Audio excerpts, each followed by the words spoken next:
guys, what's going on? We are working on a Honda Fit today. Pizza is the pizza, yeah, for you and me. As you know, at AHS Motorsports, we are quite Honda Fit enthusiasts, so Royel had to pick one up. This is a 2008 Honda Fit Sport, got 100,000 miles on it, but we don't really have very good maintenance history on this car, so we're gonna knock out a valve adjustment. This may be a how-to video, may not be. We're just kind of doing it, and I'm gonna film it. Need to stack some content up. I don't really have much going on right now, so let's get into it. So the first step to getting the valve adjustment done on one of these guys is you gotta get the valve cover off, but to do that, you gotta get the top half of the intake plenum off of it. So we're gonna start by taking the airbox off, taking this cover off, and then we're gonna get all the wires unplugged, and we're probably gonna leave the throttle body on the car so we don't have to drain any coolant or nothing, and then split the intake, and we'll show you that once we get the air filter and the cover off. We have removed the airbox that was right here, and we took off the engine cover. So the next step is just gonna be disconnecting all the lines and the wiring.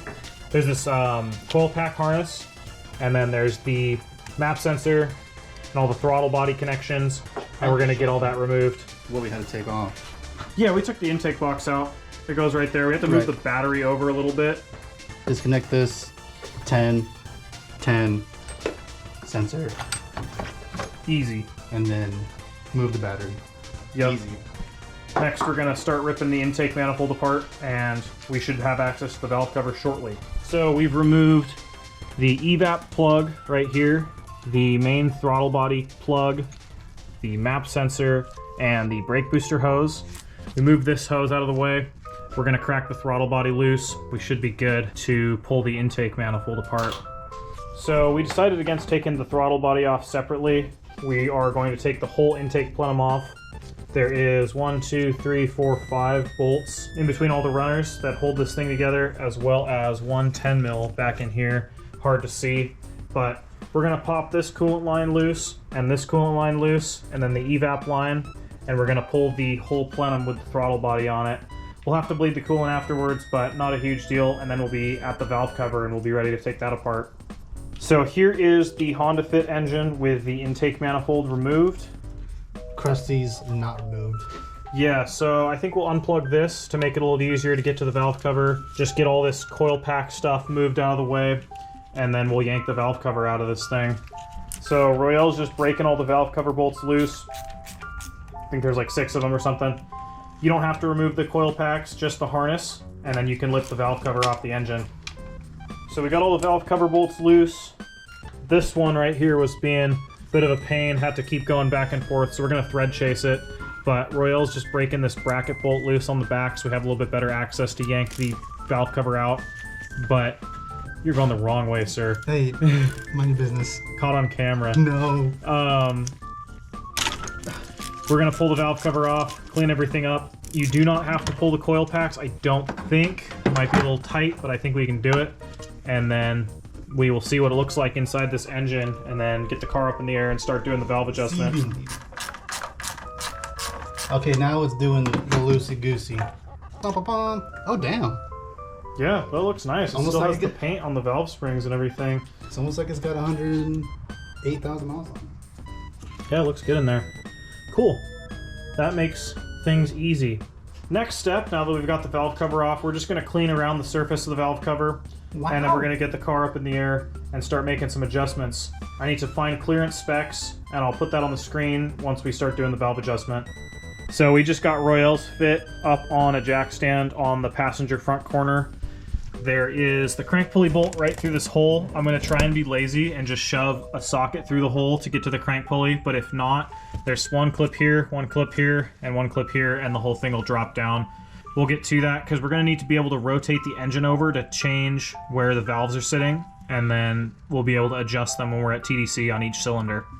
So I just moved the under tray out of the way. This is a 19mm bolt. I'm going to rotate the engine clockwise until I see the timing mark up on the camshaft, which I will show you as soon as we find it. So we have the engine at TDC. It's probably going to be pretty hard to see. Shove the camera down in there.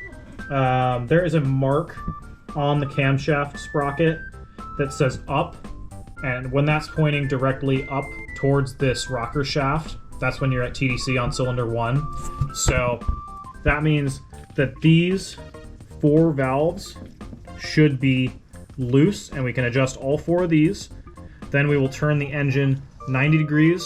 We'll do cylinder number 3 over here. 90 more degrees. We'll do cylinder number 4, and then we will come back around and do cylinder number 2. I'm gonna grab the specs, put them up on screen. I think it's 7 on the intake and 10 on the exhaust. We will get some feeler gauges out and a special tool, and I will show you how to adjust these valves. To get these rocker adjusters loose, I have this special tool. I'll show it to you. It's like a screwdriver with a wrench built in. It's a 10 mil on one end, flathead inside of it. You basically just put it down here, can line up the flathead, you drop the 10 mil down, and you break it loose, make your adjustment, and then you can tighten it back up.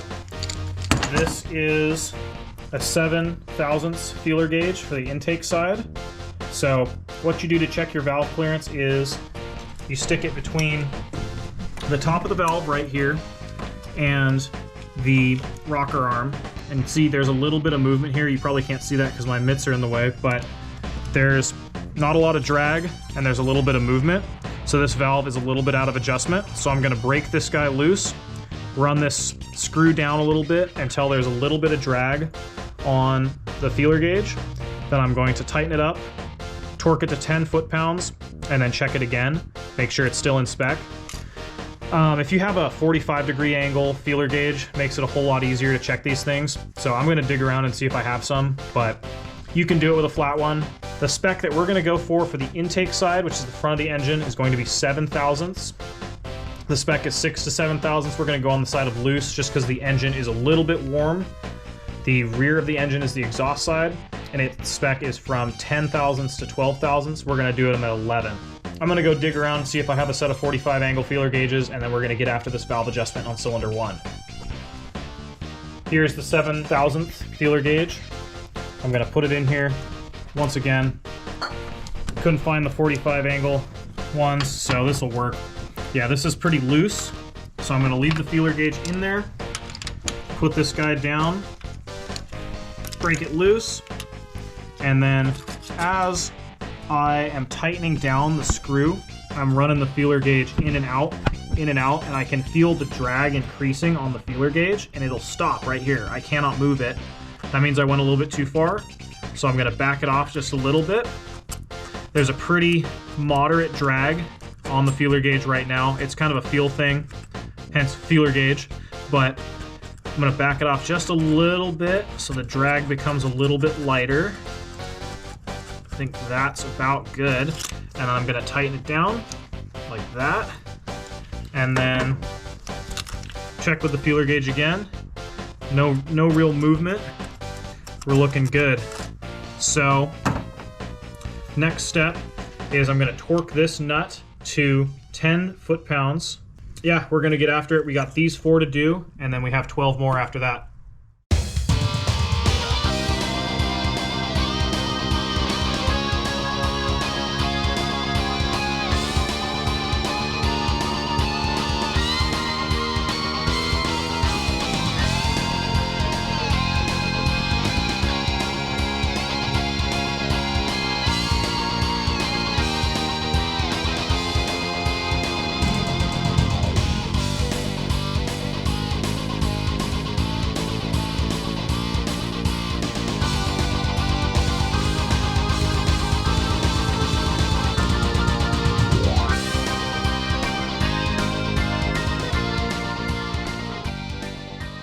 Okay, so as you just saw in the time lapse, I got all 16 of the valves adjusted.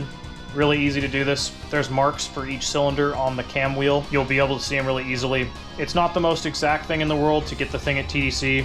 You're not doing timing or anything like that. You're just making sure that none of the valves are open while you're adjusting them. It's not nearly as daunting as some may make it seem. So we're gonna get this thing put back together. Royel's getting the gasket surface for the valve cover cleaned up. He's gonna put the coil packs back in, and we'll wrap this thing up and go take it for a drive. We're just peeling the valve cover gasket out of this thing. We're gonna replace it while we put this thing back together. We don't have new bolt grommets, whatever, it'll be fine. Chuck a new valve cover gasket on. We have an OEM one, which is pretty cool. Here's the part number for an OEM valve cover gasket. But yeah, we're gonna get that all thrown together and put the valve cover back on. We are getting ready to put the valve cover back on the engine. Got a new gasket right here. Make sure before you drop the valve cover down, see that little seam right here where the timing cover meets the cylinder head? You gotta put RTV right here just a little bit, but otherwise your valve cover will definitely leak just because of the seam right there. So I'm just gonna dab a little bit of RTV right there and then we'll slap the gasket down and put the bolts in. Valve cover is on and torqued to 10 foot-pounds. Next step is we're going to put the bracket back on for the coil pack connectors, get all those plugged in, and then we're going to assemble the intake plenum. We have new OEM gaskets for that as well. And should be pretty simple to slap this thing back together.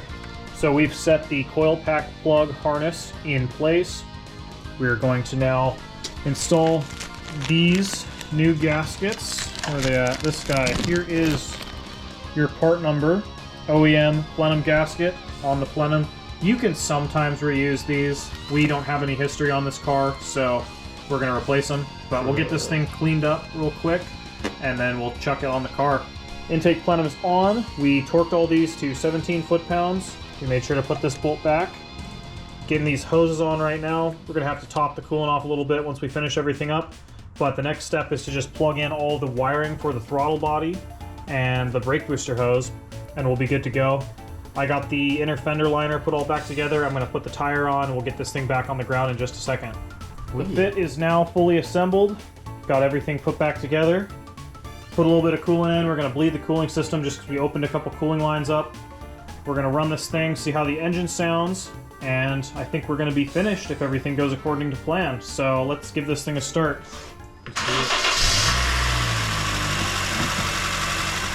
Well, there you have it. That was a valve adjustment on a 2008 Honda Fit. Applies to 2007 as well. And if you're in other countries, 01 through 08. Pretty simple job. We took our time with it just because we're hanging out and I was filming. Wanted to make a video for you guys. Hopefully this video is informative and you guys can do this on your own. It's super simple. You do not need to take it to the dealership to do this kind of stuff. It's backyard mechanic type deal. It's very easy, but that's going to be it for the video. Thank you guys for watching as always. Appreciate the recent amount of support that's been happening. A lot more views on the channel than regular for the last couple videos that I've put out. But tomorrow we're going to go to autocross. The Hornet car is not quite ready, so we're going to have to find another date for that. But we're going to be dual driving the Fit, me and Royel. So we'll see who can run a faster lap around Evergreen in the wet with a stock Honda Fit with some cheap coilovers. But thank you guys for watching once again, and I will see you guys next time.